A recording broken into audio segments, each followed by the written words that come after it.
Siapapun yang punya satu hadis yang belum ia dengar, akan ia kejar.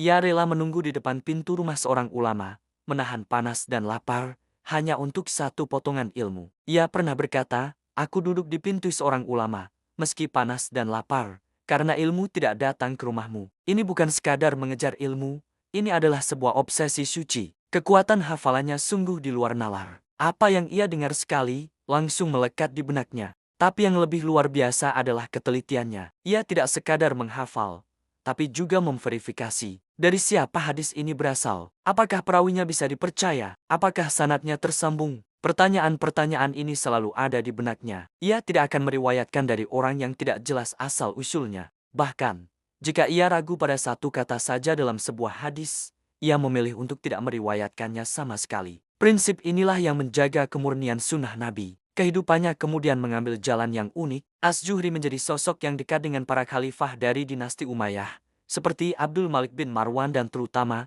Umar bin Abdul Aziz. Di sini banyak ulama yang tergelincir, menjual agamanya demi dunia. Tapi tidak dengan As-Zuhri. Kedekatannya dengan istana justru menjadi berkah bagi umat Islam. Saat Umar bin Abdul Aziz naik menjadi khalifah, sang khalifah yang adil ini merasakan kekhawatiran yang sama. Ia melihat para penghafal hadis mulai berkurang. Beliau berkata kepada As-Zuhri, "Tulislah hadis Nabi, karena aku khawatir ilmu akan hilang." Ini adalah perintah bersejarah. Mendengar perintah ini, As-Zuhri langsung bergerak cepat. Beliau mengumpulkan hadis dari para ulama di Madinah dan sekitarnya, menyaring sanad-sanadnya dengan ketelitian luar biasa, lalu menuliskannya secara rapi dan sistematis. Inilah proyek raksasa yang kita kenal sebagai kodifikasi hadis pertama dalam sejarah Islam. Sebelum As-Zuhri, hadis memang ada di catatan-catatan pribadi dan di hafalan para ulama, tapi belum pernah dibukukan secara resmi dan massal oleh negara. Proyek ini bukan pekerjaan mudah.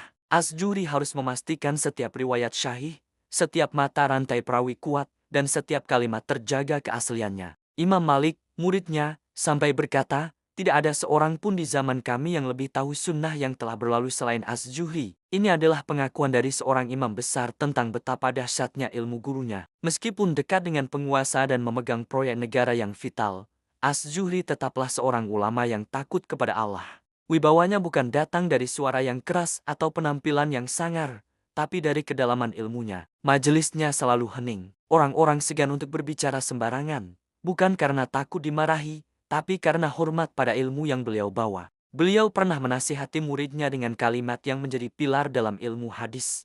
"Ilmu ini adalah agama, maka lihatlah dari siapa kamu mengambil agamamu." Sebuah pengingat bahwa sumber ilmu sama pentingnya dengan ilmu itu sendiri. Dan bagaimana dengan kehidupannya? Apakah ia bergelimang harta karena dekat dengan istana? Sama sekali tidak. As-Zuhri hidup dengan sangat sederhana. Ia menggunakan harta secukupnya untuk kebutuhan hidup. Ia sadar betul dua bahaya besar yang bisa merusak seorang alim: cinta dunia dan kedekatan dengan kekuasaan. Ia berhasil menavigasi keduanya tanpa menjual prinsip. Orang-orang sering melihatnya menangis saat sedang sendirian. Ketika ditanya kenapa, jawabannya menusuk kalbu.